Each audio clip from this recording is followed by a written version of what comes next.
Hey, I'd like to welcome you to another episode of Mission Matters. My name is Adam Torres, and if you'd like to apply to be a guest on the show, just head on over to missionmatters.com and click on Be Our Guest to apply.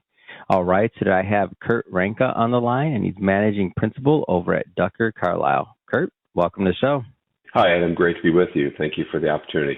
All right, man. So we got a lot to talk about today. So we're going to get into OEMs and how adapting pricing to boost revenue amidst cooling inflation, what that looks like. And we'll go even just further into the industry as a whole and some of the things that you're doing over at Ducker Carlisle.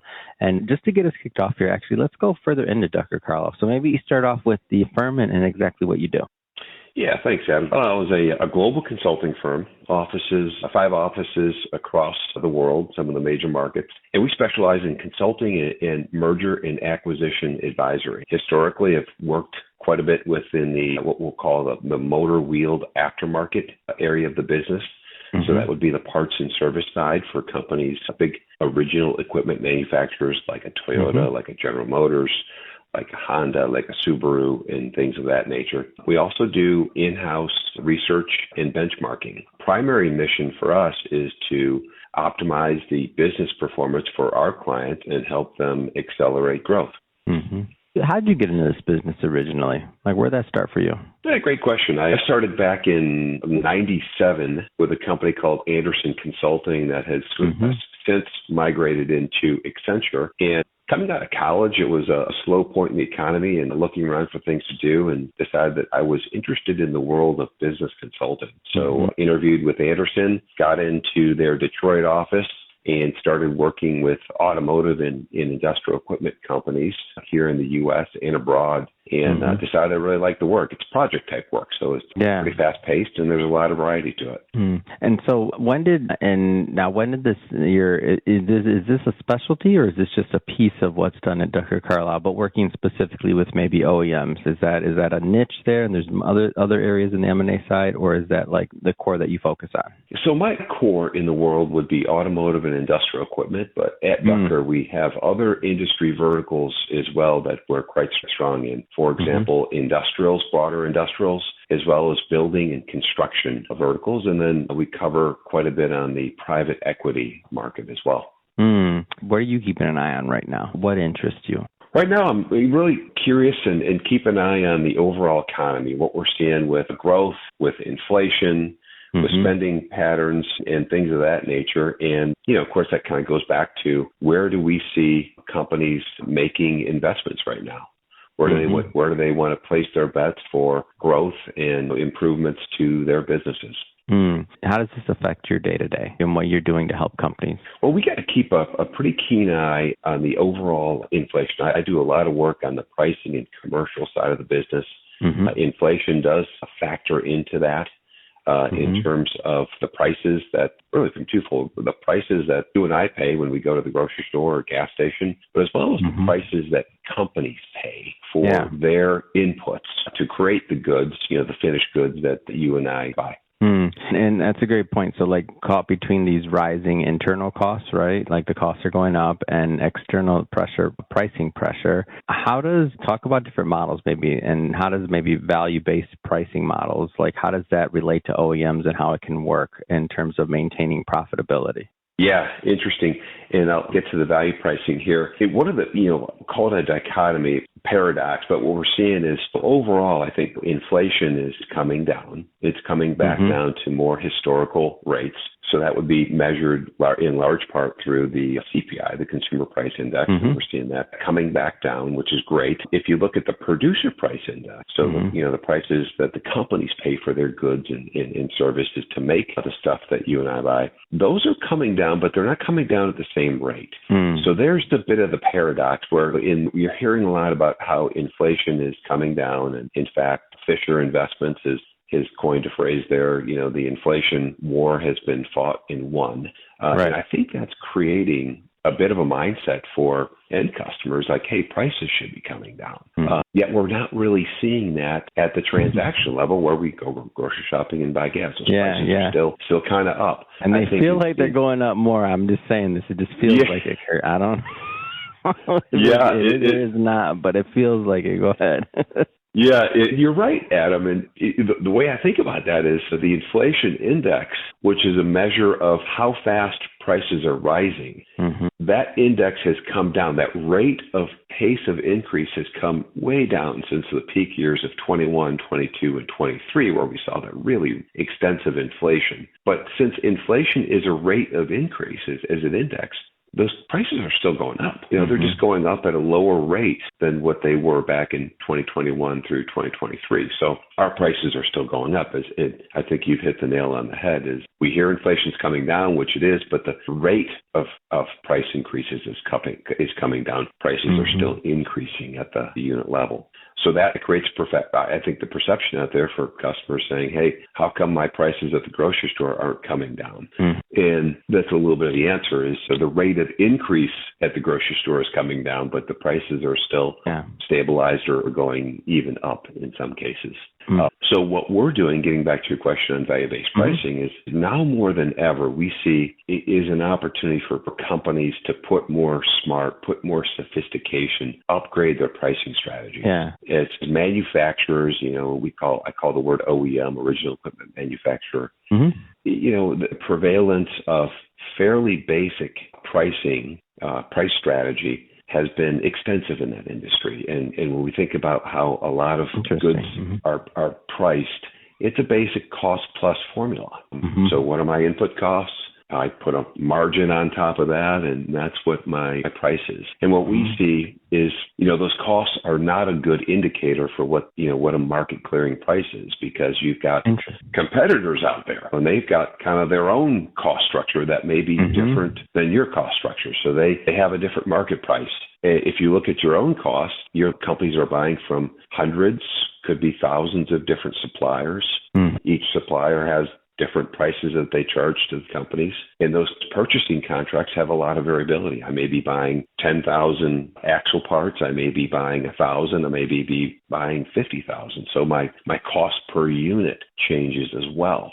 So if companies use a cost as a proxy for a market price, it leads to what we call kind of a black box in pricing. It's like, I don't get it. Why are these two parts that are similar in fit, form, and function priced differently? It doesn't make any sense. Why is this left-hand side view mirror for my car priced differently for the right-hand side view mirror? Yeah, I get it. Yeah, so you get this confusion, this kind of lack of rationale in pricing that evolves out into OEM's price structure in the market.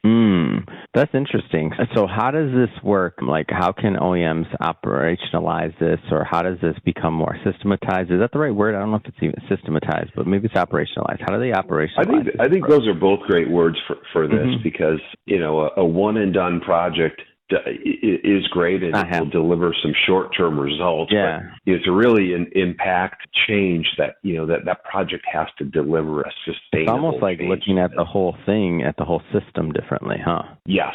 Yeah. So we're looking for ways to, how do I take cost out of, or at least downplay it as a pricing factor, and in place of cost, put in other factors that customers will understand when they look at how their products are priced.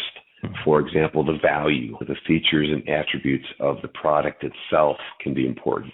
What material is it? Is it aluminum, or is it stainless steel, or is it stamped steel? Can drive a big difference in consumer perception, right? I expect I'm going to pay more for a cast aluminum, call it an oil pan, for my car versus a stamped steel that looks cheaper. That's one aspect, is kind of really understanding the value, the attributes of the product itself that companies are providing out to the market. The other aspect is understanding the service that wraps around that product. So what are all the value-added services that I'm providing my customers, whether they're end customers, dealers, or distributors? Things like expedite shipping, return policies. I allow my customers to change their order. I give them flexibility right up to the last minute. I may have dedicated customer support versus a call-in support. And all those factors of how you serve your customers drive up your cost.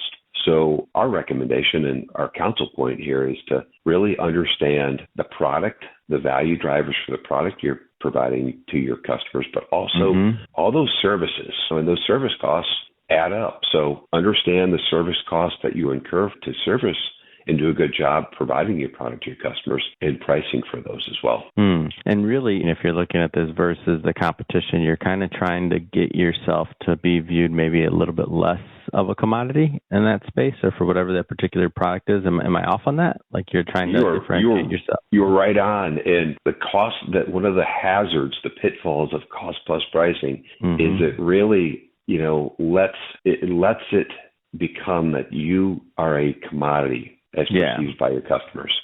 Hey, what's your cost? I understand. And then, taking a step further, some customers are saying, look, I want you to tie your price to me to the commodity indexes. And it really devalues a lot of the service and a lot of the inherent value drivers that you are providing your customers. So again, I've been, and I know you've been talking about this in relation to OEMs and into manufacturing, but I mean, there's a lot for many individuals listening in all different industries to learn from this conversation. Like I've leaned towards value-based pricing almost from the beginning when it came to like this company. And one thing that we do is producing shows and podcasts and things like that. And if we didn't take into account brand distribution, a bunch of other things that, to sell value, then our profit and our margins for the shows that we produce, would it make sense if we were looked at as a commodity? And literally the amount of money that's been invested in brand distribution, all these other things that go into it that allow us to charge what we charge for show production, there's a reason for that. If we were selling based off of just commodity and this is the rate, this is the hourly rate, this is what they do, this, it'd be impossible. And we wouldn't even be in business if we didn't use value-based selling, like for sure. Like it wouldn't work. The numbers wouldn't mesh out because we didn't start with economy of scale and we weren't Warner Brothers. So we weren't Warner Brothers. So like what if we had to like in the beginning figure out value-based selling and then figure out how to add more value? And that's what it came down to, is how do you add more value? It's not just that you think matters, but that your customers are willing to pay for. Yeah, and that's a great distinction. How do you line the right value up with what they're willing to pay for, not just what your team thought was a cool idea? Whatever that version of that, by the way, Kurt, goes into manufacturing. I'll let you insert that. That's right. And that's where I think the research comes into play, right? Is taking that step, taking a deliberative approach to saying, let's get out and understand what our customers value in us. And that can kind of get away from companies over time, right? If you don't kind of keep close to your customers and get out there and talk with them. If they've just been putting a margin on it, right? So if they've just been putting a percentage on it, saying that's what we mark it up, then for sure. You're not even thinking along that way. If I'm not mistaken. That's right. Yeah, and that's, I think, cost plus is prevalent, and a lot of people do it because it's easy. So to get better at pricing, it does take some work, take some effort. Take some research, take some segmentation, work to get smarter on your products and your customers and group those accordingly. But we find that it's well worth it in terms of revenue growth and margin growth when you can get pricing right. Yeah, I get it.